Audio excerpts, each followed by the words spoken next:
Kia ora and welcome to the EMR volunteer training presentation. This information will help you as a new volunteer understand the EMR program and the health and safety elements that are crucial to the continuation and success of EMR in our region. Here's a beautiful shot of the beautiful clear waters up north, and if you're ever up there and you're equipped with these volunteering skills, you're always welcome to help out with their events if you're ever in their area. The Mountains to Sea Conservation Trust is the national organisation that governs experiencing marine reserves and the freshwater version Whitebait Connection.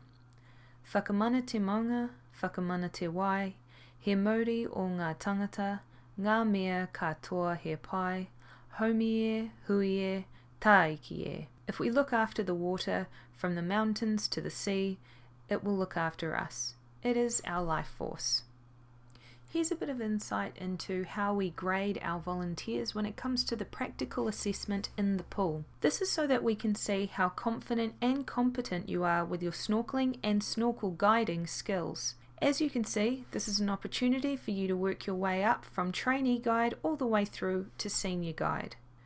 We like to think of ourselves experiencing marine reserves as Te Kura Moana, the school of the ocean, and our primary goal is to raise awareness, understanding and support for marine conservation throughout Aotearoa through dynamic experiential education opportunities. So in a nutshell, obviously, we want to teach marine conservation and connect people with the marine environment through these snorkel experiences. Another really important element of EMR is that we encourage the ethic of kaitiakitanga, guardianship. Students and participants gain a more balanced view between sustainable fishing and appreciation for value of marine reserves for looking, learning and safeguarding their fisheries. They become connected to their marine environment and passionate kaitiaki. As volunteer snorkel guides, you are responsible to help us encourage the ethic of kaitiakitanga. So how do we achieve this? Not taking amazing underwater shots like this, but our goals and ethics. EMR teams all around the country work really hard to find funding to run fully funded school programs. Each program uses this framework. Students learn about marine biodiversity in the classroom, then they learn how to snorkel in a pool. With these skills, they go and snorkel a local marine environment, and for comparison, they then snorkel inside a marine reserve.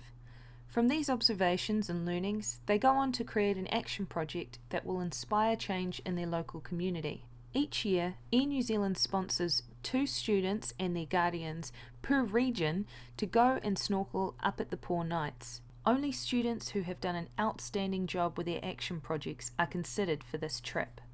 And even if students aren't extremely lucky enough to be selected to go up to the Poor Knights, all schools are invited to participate in the EMR school camp. This involves fundraising over the year so that students can go up and explore and snorkel the marine reserves up at Goat Island. Coordinators all over the country get to catch up once a year at the Mountains to Sea Wānanga. As mentioned, this not only covers experiencing marine reserves but also Whitebait Connection. It's an awesome event where anyone is welcome to participate, learn, and bring back that knowledge to our regions so we can continue growing our programs and developing our networks throughout the nation. And then of course we have our community snorkel days. This is where you come in. So what do we do on a snorkel day?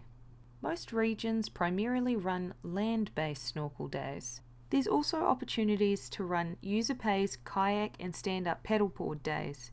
Some regions like Auckland and Northland are lucky enough to run adventure snorkel days and island snorkel days. But no matter how flash the event, it's really important that our volunteers know a little something about marine biodiversity.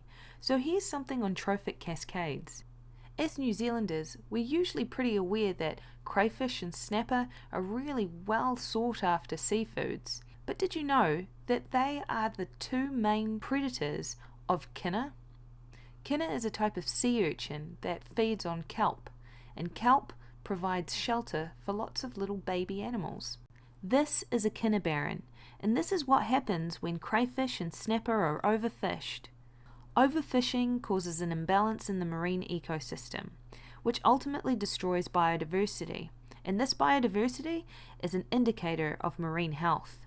Some of the major threats to our marine environment include overfishing and the depletion of large mature fish, as I've just highlighted, habitat destruction, pollution, and climate change. So what's a marine reserve?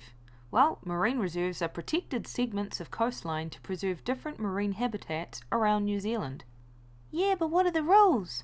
Well, the rules are no fishing of any kind, no feeding the fish, as this disturbs their natural behaviour and is an offence, no taking or disturbing of any marine life including rocks, shells, shellfish, seaweed, no building of any structures, and no dumping. But you can swim, snorkel, dive, or picnic in a marine reserve area. Here's an illustration to show just how effective marine reserves are in protecting marine biodiversity. The overflow from the marine reserves also serve as a sustainable way for people to keep fishing. This is a seahorse. This is John Dory. This is Ray, Eagle Ray.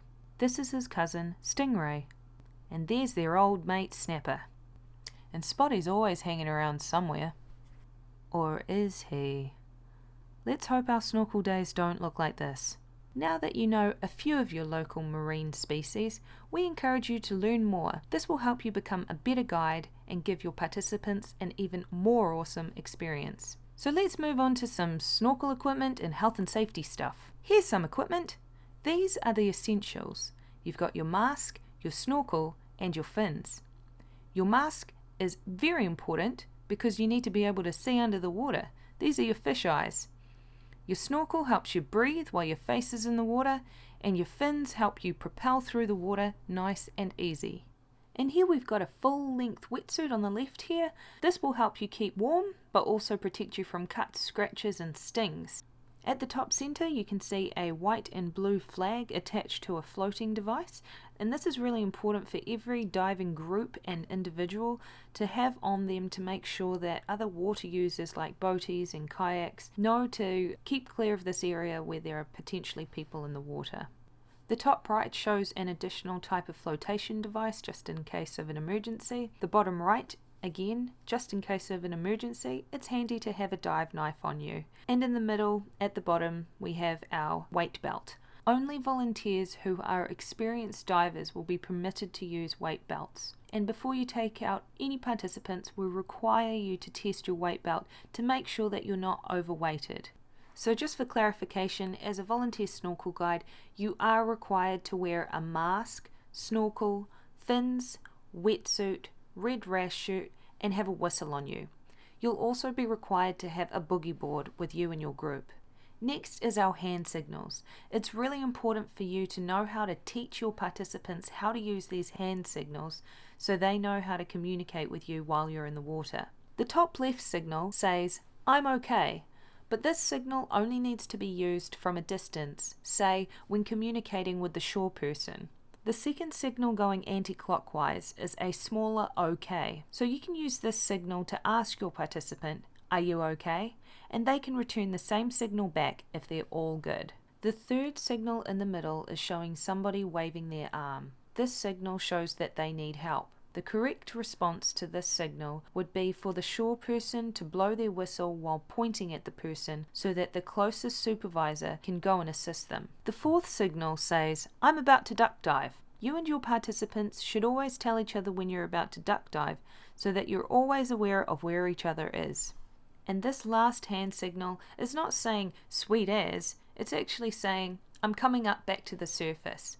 Now let's have a look at the open water environment, because it's really important in avoiding dangerous situations. Tides are caused by the gravitational pull of the moon and sun on the earth. We try to plan our community snorkel days for mid to low tide. If we plan it this way, visibility is more likely to be good and participants don't have to dive so deep to see stuff. Surface currents in the top 400 meters of the ocean are driven mainly by wind and tides. There are also deeper currents that are driven by changes in water density. Some currents can be really strong and dangerous, so it's important to be aware of them. A simple way to monitor how strong a current might be is to find a landmark and use that as a visual anchor.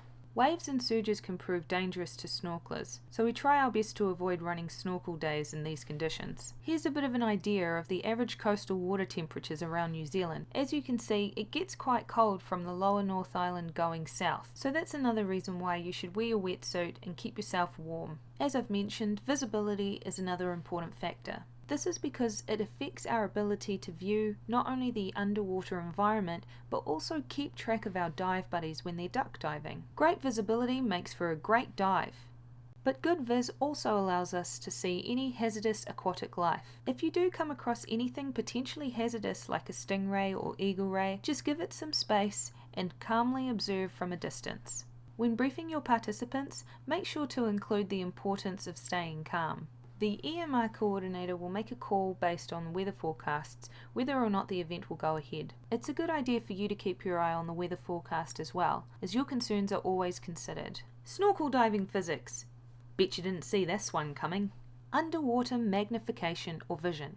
Objects appear larger and closer underwater due to the bending of light through the air and glass of your mask. The deeper you go, the less colourful it becomes. This is because of the attenuation of light. Red disappears first until you're left with only blue. Within the water depth that we usually snorkel in, things are usually pretty green. Pressure and volume is another really important thing to be aware of. As pressure increases, volume decreases. Say if you take a plastic bottle full of air down to 10 meters, the bottle will be half empty. This law affects our bodies as well. We have air spaces in our ears, sinuses, lungs, and in our mask. Our lungs are able to compress down in size, but our ears can't. So that's why we feel pain when we dive down. It's also why you need to equalize your ears as you descend. When it comes to buoyancy, positively buoyant things float and negatively buoyant things sink. So when we add air spaces either in our lungs or within neoprene wetsuits, a snorkeler will become more buoyant and float. So not only does your wetsuit keep you warm, but it also acts as an extra flotation device. This does make it harder to dive to a decent depth, but with supervision and practice, you can work your way up to learning how to dive with a weight belt. Sound travels a long way underwater, but it is difficult to tell where it's coming from. Sound travels 4 times faster in water than in air, and this confuses our brain and doesn't allow us to be able to tell the source. This also includes the fact that noises can be much louder underwater, making it really hard to tell how far the source is as well. So as a general rule, always be aware of your surroundings, including other users of the water. Let's get through the physiology and hazards, and then you should be all set to go for the practical in-pool session. As I've mentioned before, equalization is really important to avoid painful airs as you dive. Change in pressure causes a change in volume of fixed air spaces within the body. This is why you get pain in your ears when you dive down. Mask squeeze can also cause blood vessels in your eye to burst. But there's a few things you can do to avoid all of this. Firstly, you can gently squeeze your nose and exhale to clear your ears. Blow air out into your mask with your nose as you dive down. And if unfortunately your eardrum has burst, get back to shore and seek medical attention as soon as possible. Do not continue diving. Near drowning. Drowning occurs when inhalation of water into the lungs prevents breathing.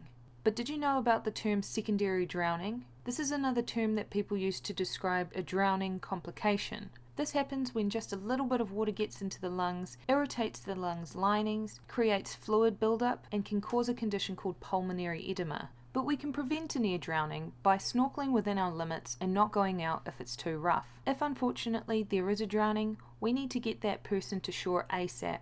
If they're not breathing, we need to give them rescue breaths while they're still in the water. Once they're on shore, we must commence doctor's ABC. If you've done your first aid training, you'll know what this means, and it should be your go-to. Shallow water blackout. This is caused by hyperventilation and is one of the reasons why we have the one up, one down rule. Other ways we can prevent this is always snorkel with a buddy and just don't hyperventilate. But again, if this does happen, get the buddy to the surface, ensure their mouth is above the water, get them to the shore and commence doctor's ABC.